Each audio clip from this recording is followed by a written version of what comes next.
नमस्कार। आज हम आपको एक अद्भुत यात्रा पर ले जाएंगे, शिव के 12 दिव्य ज्योतिर्लिंग की यात्रा पर। ये पवित्र स्थल भारत के विभिन्न कोनों में स्थित हैं और प्राचीन काल से ही आस्था और भक्ति के केंद्र रहे हैं। ज्योतिर्लिंग प्रकाश के स्तंभ जो भगवान शिव के तेज से प्रकटित हुए, इन्हें द्वादश ज्योतिर्लिंग के नाम से भी जाना जाता है। पौराणिक मान्यताओं के अनुसार इन ज्योतिर्लिंगों के दर्शन और पूजन से भक्तों के जन्म जन्मांतर के पाप नष्ट हो जाते हैं और वे भगवान शिव की अनंत कृपा के पात्र बनते हैं। आइए इन दिव्य ज्योतिर्लिंग की कथाओं में डूब जाएं और इनके अलौकिक रहस्यों को जानें। श्री सोमनाथ ज्योतिर्लिंग गुजरात के समुद्र तट पर विराजमान सोमनाथ ज्योतिर्लिंग प्राचीन काल में प्रभास क्षेत्र के नाम से जाना जाता था। यहीं भगवान श्री कृष्ण ने अपनी लीला समाप्त की थी। इस ज्योतिर्लिंग की कथा अत्यंत मर्मिक है।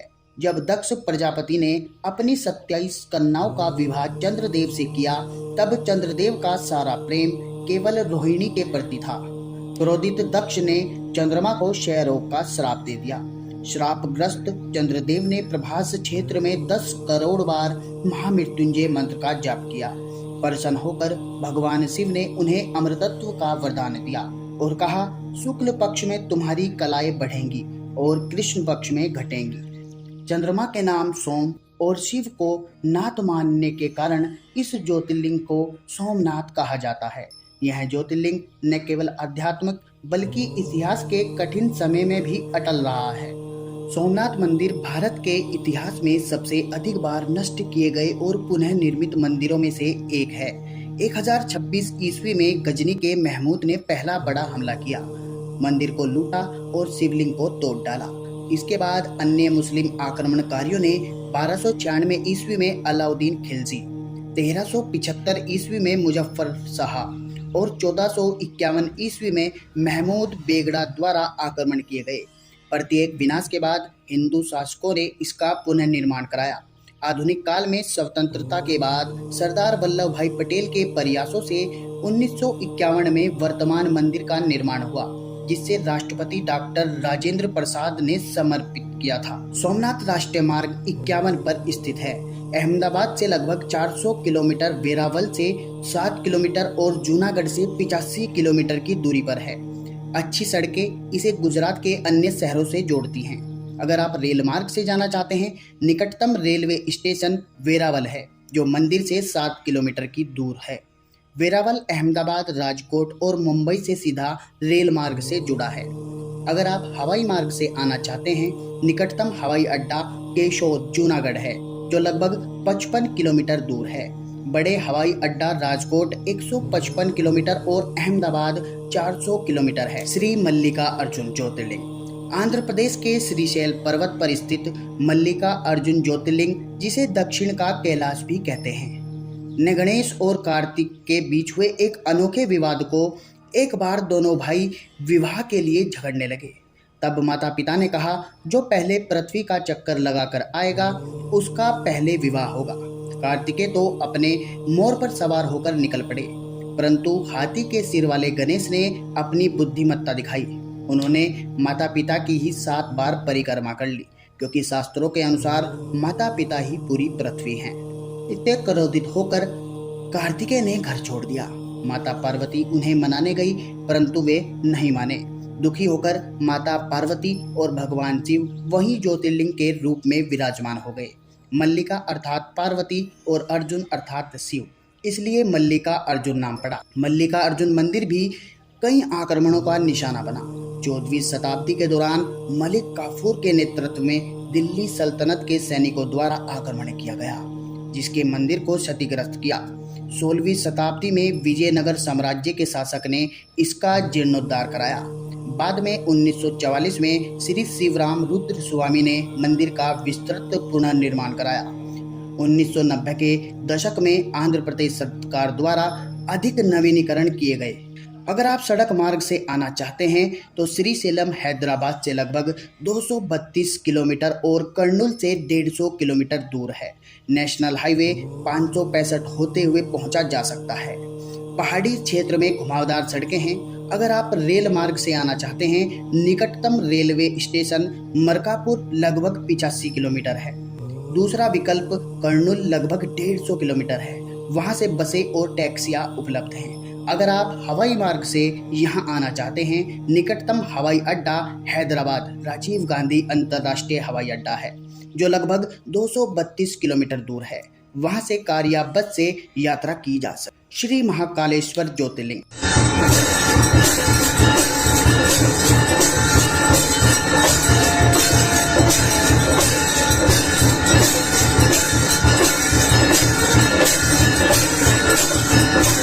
मध्य प्रदेश के उज्जैन में शिप्रा नदी के तट पर महाकालेश्वर ज्योतिर्लिंग विराजमान है, जो काल के भी काल महाकाल हैं। पौराणिक कथा के अनुसार एक बार दूषण नामक राक्षस ने अवंतिकापुरी के तपस्वी ब्राह्मणों को परेशान किया। तब भगवान शिव ने स्वयं प्रकट होकर एक हुंकार से उस राक्षस को भस्म कर दिया। ब्राह्मणों की प्रार्थना पर भगवान शिव ने वहीं महाकालेश्वर के रूप में विराजमान हो गए। महाकाल ज्योतिर्लिंग की सबसे विशिष्ट बात है कि यह दक्षिणमुखी है, जबकि अधिकांश शिवलिंग उत्तरमुखी होते हैं। महाकाल का अर्थ है जो समय के भी परे है। यहाँ की भस्म आरती भारत के सबसे प्रसिद्ध आरतियों में से एक है। महाकालेश्वर मंदिर पर सबसे विनाशकारी हमला 1235 ईस्वी में दिल्ली सल्तनत के शासक इल्तुतमिश के द्वारा किया गया, जिसने मंदिर को ध्वस्त कर दिया था। इसके बाद पश्चिमी भारत के परमार शासकों ने इसका जीर्णोद्धार कराया। 1732 में मराठा सेनापति महादजी शिंदे ने मंदिर का व्यापक पुनर्निर्माण कराया। 1979 में भारत सरकार ने मंदिर का और विस्तार कराया। 2022 में प्रधानमंत्री नरेंद्र मोदी ने महाकाल लोक के रूप में मंदिर परिसर का विशाल विस्तार समर्पित किया। अगर आप महाकाल सड़क मार्ग से आना चाहते हैं तो उज्जैन मध्य प्रदेश के प्रमुख शहरों में से अच्छी तरह जुड़ा हुआ है। इंदौर से लगभग 55 किलोमीटर, भोपाल से 190 किलोमीटर और अहमदाबाद से 400 किलोमीटर दूरी पर है। नेशनल हाईवे 52 इसके पास से गुजरता है। अगर आप रेल मार्ग से आना चाहते हैं, उज्जैन एक प्रमुख रेलवे जंक्शन है और भारत के प्रमुख शहरों से सीधा जुड़ा है। दिल्ली, मुंबई, चेन्नई, कोलकाता से सीधी ट्रेन उपलब्ध है।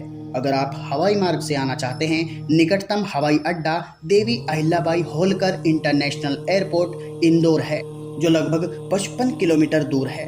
वहां से टैक्सी या बस से उज्जैन पहुंचा जा सकता है। मध्य प्रदेश की पवित्र नर्मदा नदी के तट पर ओम के आकार के पर्वत पर स्थित ओंकारेश्वर ज्योतिर्लिंग अपनी अनूठी विशेषता के लिए प्रसिद्ध है। इसके दो रूप हैं, एक को ओंकारेश्वर और दूसरे को ममलेश्वर कहते हैं कि विंध्य पर्वत ने 6 महीने तक शिव की कठिन तपस्या की। प्रसन्न होकर शिव प्रकट हुए और विंध्य को वरदान दिया।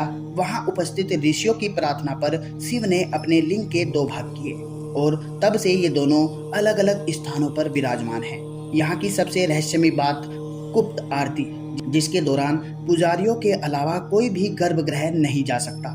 ओंकारेश्वर मंदिर पर भी कई बार आक्रमण हुए। 13वीं शताब्दी में खिलजी वंश के शासकों द्वारा मंदिर को क्षतिग्रस्त किया गया। 15वीं शताब्दी के दौरान मालवा के सुल्तान महमूद खिलजी ने भी इस पर आक्रमण किया। पेशवा बाजीराव प्रथम और होलकर राजवंश ने 18वीं शताब्दी में मंदिर का जीर्णोद्धार कराया।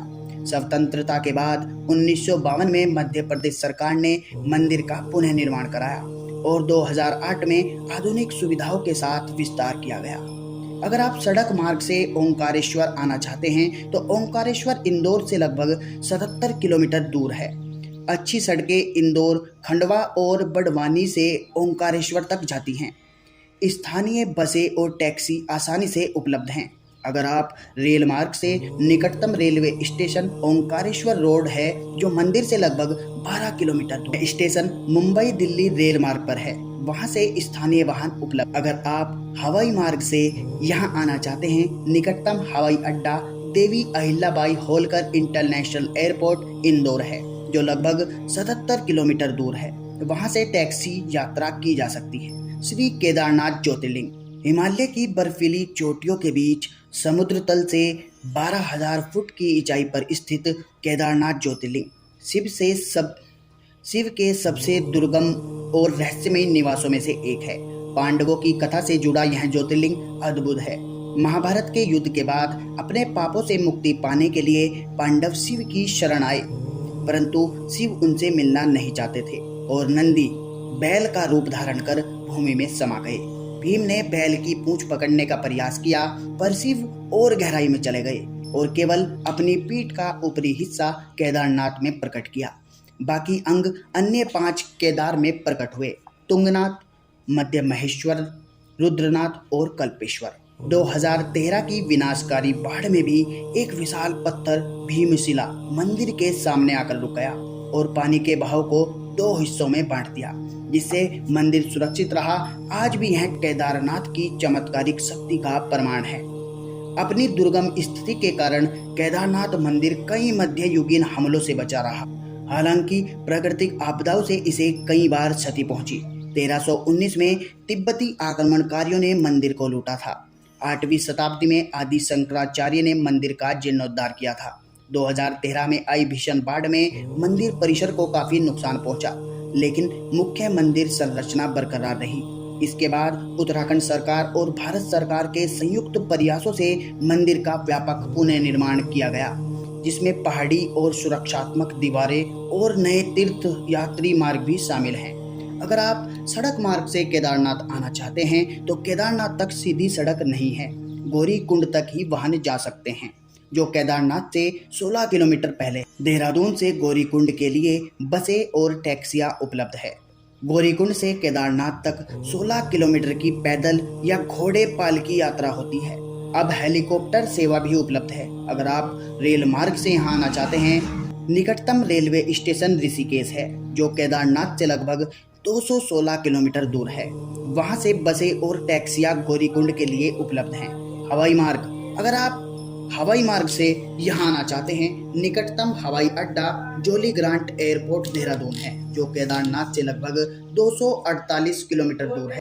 वहाँ से बस या टैक्सी से और फिर पैदल या हेलीकॉप्टर से यात्रा की जा सकती है। हेलीकॉप्टर सेवाएं फरवरी से नवंबर के बीच मौसम के अनुसार उपलब्ध हैं। भीम शंकर ज्योतिर्लिंग: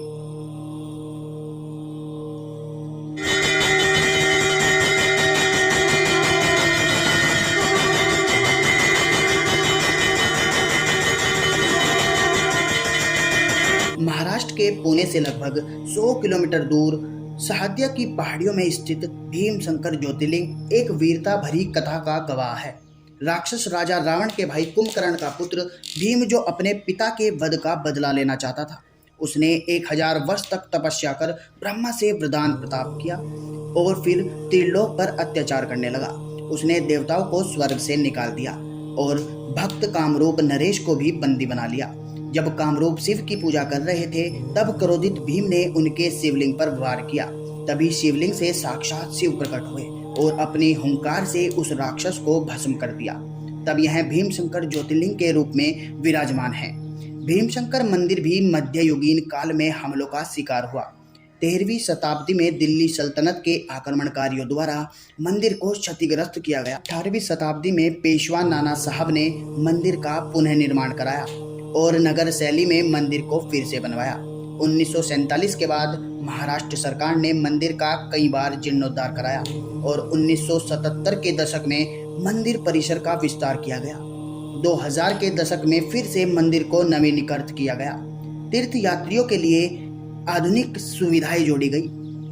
अगर आप सड़क मार्ग से यहाँ आना चाहते हैं, भीमशंकर पुणे से लगभग 100 किलोमीटर दूर है, मुंबई से लगभग 190 किलोमीटर दूर है।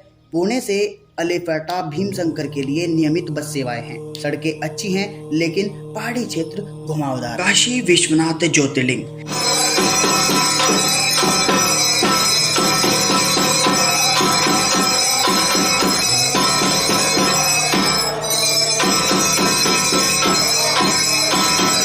भारत के सबसे पवित्र शहर काशी वाराणसी में पवित्र गंगा के तट पर विराजमान विश्वनाथ ज्योतिर्लिंग मोक्ष प्राप्ति का द्वार माना जाता है। इस ज्योतिर्लिंग की कथा अत्यंत प्राचीन है। जब ब्रह्मा और विष्णु के बीच श्रेष्ठता का विवाद हुआ, तब शिव के अनंत ज्योति स्तंभों के रूप में प्रकट होकर दोनों की परीक्षा ली। विष्णु ने वाराह रूप धारण कर नीचे और ब्रह्मा ने हंस रूप धारण कर ऊपर की ओर स्तंभ का अंत खोजने का प्रयास किया। विष्णु ईमानदारी से असफल हुए, पर ब्रह्मा ने झूठ बोला और स्तंभ का अंत पाने का दावा किया। क्रोधित शिव ने भैरव रूप धारण कर ब्रह्मा के 5वें सिर को काट दिया और उन्हें श्राप दिया कि काशी में जहाँ यह ज्योतिर्लिंग स्तंभ गिरा वहाँ स्थान काशी विश्वनाथ के नाम से प्रसिद्ध हुआ, जहाँ मरण मुक्ति, मृत्यु से मुक्ति मिलती है। अगर आप सड़क मार्ग से यहाँ आना चाहते हैं, वाराणसी उत्तर प्रदेश के प्रमुख शहर से अच्छी तरह जुड़ा है। लखनऊ से लगभग 320 किलोमीटर, प्रयाग से 130 किलोमीटर और दिल्ली से 800 किलोमीटर की दूरी पर है। नेशनल हाईवे 19 और 31 के पास से गुजरते हैं। अगर आप रेल मार्ग से आना चाहते हैं, वाराणसी जंक्शन और वाराणसी सिटी मुगल सराय 2 प्रमुख रेलवे स्टेशन हैं। यहाँ से भारत के लगभग सभी प्रमुख शहरों के लिए सीधी ट्रेन उपलब्ध है। अगर आप हवाई मार्ग से आना चाहते हैं, लाल बहादुर शास्त्री अंतर्राष्ट्रीय हवाई अड्डा वाराणसी से लगभग 25 किलोमीटर दूर है। यहाँ से दिल्ली, मुंबई, कोलकाता, बेंगलोर और अन्य प्रमुख शहरों के लिए नियमित उड़ानें हैं। त्र्यंबकेश्वर ज्योतिर्लिंग महाराष्ट्र के नासिक के पास बृहगिरी पर्वत पर गोदावरी नदी के उद्गम स्थान पर विराजमान है। त्र्यंबकेश्वर की विशेषता है तीनों छोटे छोटे लिंग जो ब्रह्मा, विष्णु और महेश का प्रतीक हैं। इसकी कथा ऋषि गौतम से जुड़ी है। सूखे के समय वरुण देव से प्राप्त अक्षय जल से गौतम ने सभी प्राणियों की सहायता की। अन्य ऋषियों को जलन हुई और उन्होंने गणेश की सहायता से गौतम को फंसाया। एक कमजोर गाय की मृत्यु होने पर गौतम पर गौ हत्या का आरोप लगा। अपने पाप से मुक्त के लिए गौतम ने शिव की आराधना की। शिव प्रसन्न हुए और गंगा को बृहगिरी पर्वत पर भेजा, लेकिन गंगा अकेले जाने से डरी तो शिव स्वयं त्र्यंबकेश्वर ज्योतिर्लिंग के रूप में वहां विराजमान हो गए। अगर आप सड़क मार्ग से यहाँ आना चाहते हैं, त्र्यंबकेश्वर नासिक से लगभग 28 किलोमीटर दूर है, मुंबई से लगभग 182 किलोमीटर दूर है और पुणे से 218 किलोमीटर की दूरी पर है। नासिक से नियमित बस और टैक्सी सेवाएं उपलब्ध है। अगर आप रेल मार्ग से यहाँ आना चाहते हैं, निकटतम रेलवे स्टेशन नासिक रोड है जो त्र्यंबकेश्वर से लगभग 30 किलोमीटर दूर है। मुंबई, पुणे और दिल्ली से नासिक के लिए नियमित ट्रेन है। अगर आप हवाई मार्ग से यहाँ आना चाहते हैं, निकटतम हवाई अड्डा मुंबई छत्रपति शिवाजी महाराज अंतर्राज्यीय हवाई अड्डा है जो त्र्यंबकेश्वर से लगभग 185 किलोमीटर दूर है। वहाँ से कार या बस से यात्रा की जा सकती है। बैद्यनाथ ज्योतिर्लिंग झारखंड के देवघर में स्थित बैद्यनाथ ज्योतिर्लिंग, जिसे सिद्धपीठ कहते हैं, रावण और शिव की अद्भुत कथा से जुड़ा है। रावण ने शिव को प्रसन्न करने के लिए अपने 9 सिर काट दिए। प्रसन्न शिव ने उसे वरदान दिया और रावण ने शिवलिंग को लंका ले जाने की इच्छा प्रकट की। शिव ने शर्त रखी कि अगर लिंग को रास्ते में कहीं रखा गया तो वह वहीं स्थायी हो जाएगा। देवताओं ने इसे रोकने के लिए षड्यंत्र रचा। विष्णु ने एक ग्वाले का रूप धारण किया और वरुण ने रावण के पेट में प्रवेश कर उसे अत्यधिक पेशाब लगने का एहसास कराया। जब रावण पेशाब करने गया तब उसने लिंग ग्वाले को दिया। इंतजार करते करते परेशान ग्वाले ने लिंग को जमीन पर रख दिया। लौटने पर रावण ने उसे उठा न सका। क्रोध में उसने लिंग पर अपना अंगूठा दबाया, जिससे वह आंशिक रूप से क्षतिग्रस्त हो गया। तब से यह कामना पूर्ति करने वाला बैद्यनाथ ज्योतिर्लिंग कहलाया। अगर आप सड़क मार्ग से यहाँ आना चाहते हैं, देवघर झारखंड के प्रमुख शहरों से जुड़ा है। रांची से लगभग 234 किलोमीटर, पटना से 281 किलोमीटर और कोलकाता से 351 किलोमीटर दूर पर है। राष्ट्रीय राजमार्ग 114A इसके पास से गुजरता है। अगर आप रेल मार्ग से यहाँ आना चाहते हैं, देवघर में रेलवे स्टेशन है जो हावड़ा दिल्ली मुख्य रेल मार्ग पर स्थित है। कोलकाता, पटना, दिल्ली और मुंबई से सीधे ट्रेन उपलब्ध है। अगर आप हवाई मार्ग से यहाँ आना चाहते हैं, निकटतम हवाई अड्डा पटना 281 किलोमीटर और रांची 234 किलोमीटर। हाल ही में देवघर में एक नया हवाई अड्डा बना है जो दिल्ली, रांची और कोलकाता से समीप उड़ानें संचालित करता है। नागेश्वर ज्योतिर्लिंग गुजरात में द्वारका स्थित नागेश्वर ज्योतिर्लिंग समुद्र के राक्षसों और नागों से जुड़ी एक अद्भुत कथा का गवाह है। दरुका नामक राक्षस ने शिव भक्त सुप्रिय को बंदी बना समुद्र के नीचे अपने राज्य दरुकावन में कैद कर लिया। वहां सुप्रिय और अन्य कैदियों ने शिव मंत्र का जाप शुरू किया। उनकी प्रार्थना सुनकर शिव तुरंत प्रकट हुए और अपनी हुंकार से दरुका और उसके सभी राक्षसों का नाश कर दिया। इसके बाद सुप्रिया ने शिव को पूजा की और उनसे वहीं रहने की प्रार्थना की। तब से शिव वहां नागेश्वर ज्योतिर्लिंग के रूप में विराजमान है। अगर आप सड़क मार्ग से आना चाहते हैं तो नागेश्वर ज्योतिर्लिंग द्वारका से लगभग 20 किलोमीटर दूर है। जामनगर से 140 किलोमीटर और राजकोट से 220 किलोमीटर की दूरी पर है। द्वारका से नियमित बस और टैक्सी सेवाएं उपलब्ध हैं। अगर आप रेल मार्ग से आना चाहते हैं तो निकटतम रेलवे स्टेशन द्वारका है, जो नागेश्वर ज्योतिर्लिंग से लगभग 20 किलोमीटर दूर है। द्वारका अहमदाबाद, राजकोट और मुंबई से सीधे रेल मार्ग से जुड़ा है।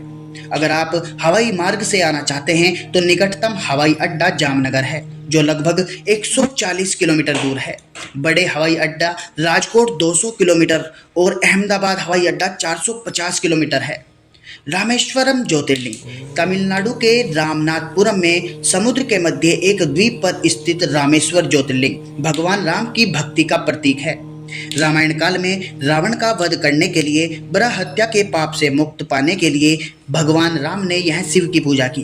उन्होंने सीता जी के एक बड़े शिवलिंग बनाने को कहा। समुद्र से रेत लाने के लिए हनुमान जी को भेजा, लेकिन वे देर से लौटे। इस बीच सीता जी ने छोटा शिवलिंग बनाकर पूजा शुरू कर दी। जब हनुमान जी लौटे तब भगवान राम ने बड़े शिवलिंग की स्थापना करने के बाद उसे रामेश्वरम लिंग के बगल में स्थापित करवाया। यहाँ के मंदिर में 1212 स्तंभों पर टिका विश्व का सबसे लंबा गलियारा है और 24 पवित्र कुंड है, जिन्हें भगवान राम ने अपने बाणों से बनवाया था। अगर आप सड़क मार्ग से यहाँ आना चाहते हैं, रामेश्वरम द्वीप मदुरै से लगभग 170 किलोमीटर और चेन्नई से 560 किलोमीटर दूरी पर है। यह पंबन पुल के मध्य से मुख्य भूमि से जुड़ा है। तमिलनाडु राज्य परिवहन निगम की बसें और निजी वाहन नियमित रूप से यहाँ तक आते हैं। अगर आप रेल मार्ग से यहाँ आना चाहते हैं, रामेश्वरम में रेलवे स्टेशन है और यह चेन्नई, मदुरै, कोयम्बटूर और अन्य प्रमुख शहरों से सीधे रेल मार्ग से जुड़ा है। रामेश्वरम एक्सप्रेस और सेतु एक्सप्रेस जैसी मुख्य ट्रेन यहाँ तक पहुँचती है। अगर आप हवाई मार्ग से यहाँ आना चाहते हैं, निकटतम हवाई अड्डा मदुरै अंतर्राष्ट्रीय हवाई अड्डा, जो लगभग 170 किलोमीटर दूर है। वहाँ से टैक्सी या बसों द्वारा रामेश्वरम पहुँचा जा सकता है। घृणेश्वर ज्योतिर्लिंग महाराष्ट्र के औरंगाबाद के पास विश्व प्रसिद्ध एलोरा गुफाओं के निकट स्थित घृणेश्वर ज्योतिर्लिंग भक्ति और प्रेम की अद्भुत कथा का गवाह है। कुशा नामक एक भक्ति की पत्नी सुदीक्षा अत्यंत उसकी निष्ठा से प्रसन्न होकर शिव ने उसे वरदान दिया। बाद में उसने एक पुत्र को जन्म दिया, लेकिन दुर्भाग्य से सुदीक्षा की सास के ईर्ष्या के कारण उसके पुत्र की अकाल मृत्यु हो गई। फिर भी सुदीक्षा ने अपनी भक्ति नहीं छोड़ी। उसने मातृ पुत्र को गोद में लेकर नित्य शिव की पूजा की। अंत में शिव उसकी अटल निष्ठा से प्रसन्न हुए और उसके पुत्र को जीवन दान दिया। तब से वे वहां घृणेश्वर के रूप में विराजमान हैं। अगर आप सड़क मार्ग से आना चाहते हैं तो घृणेश्वर मंदिर औरंगाबाद से लगभग 30 किलोमीटर दूर एलोरा में स्थित है। मुंबई से लगभग 335 किलोमीटर दूर और पुणे से लगभग 250 किलोमीटर दूरी पर है। नियमित बस और टैक्सी सेवाएं औरंगाबाद से उपलब्ध हैं। अगर आप रेल मार्ग से यहां आना चाहते हैं तो निकटतम रेलवे स्टेशन औरंगाबाद है, जो घृणेश्वर से लगभग 30 किलोमीटर दूर है। औरंगाबाद मुंबई, दिल्ली, हैदराबाद और अन्य प्रमुख शहरों से रेल मार्ग से जुड़ा है। अगर आप हवाई मार्ग से यहां आना चाहते हैं तो औरंगाबाद में छत्रपति संभाजी राजे हवाई अड्डा है, जो घृणेश्वर से लगभग 35 किलोमीटर दूर है। यहाँ से मुंबई, दिल्ली, हैदराबाद के लिए नियमित उड़ानें हैं।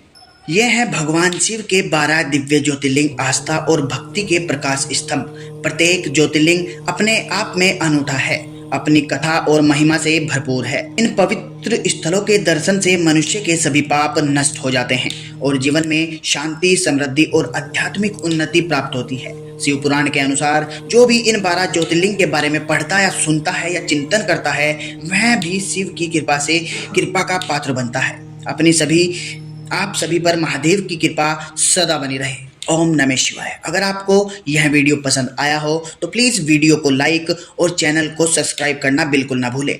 और इसी तरह की और भी अत्याधुनिक जानकारी के लिए आप हमारे चैनल को सब्सक्राइब करके बेल आइकन को प्रेस कर सकते हैं, ताकि भविष्य में हम जैसे ही कोई वीडियो अपलोड करें तो उसका नोटिफिकेशन आप तक सबसे पहले पहुँचे।